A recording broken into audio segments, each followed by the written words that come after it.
قرآن میں خدا فرماتے ہیں کہ شوہر بیوی کا لباس ہے اور بیوی شوہر کا لباس ہے۔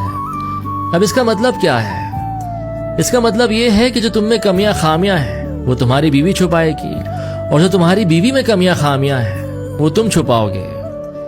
اب اگر کوئی خامی بیوی کی تم نے آگے بیان کر دی تو تم پر خدا کی لعنت آ پڑے گی، اور اگر تمہاری بیوی نے کوئی تمہاری خامی آگے بیان کر دی تو اس پر خدا کی لعنت آ پڑے گی۔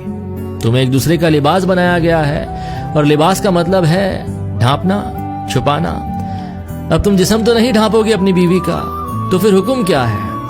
حکم یہ ہے کہ تم اس کے نقص، عیبز اور کمزوریاں ڈھانپو گے، اور یہ بھی تمہاری کمزوریاں ڈھانپے گی۔ آپ دونوں پارٹنرز میں اگر کوئی کمی، خامی یا کمزوری ہے تو آپ جانیں اور آپ کا خدا جانے۔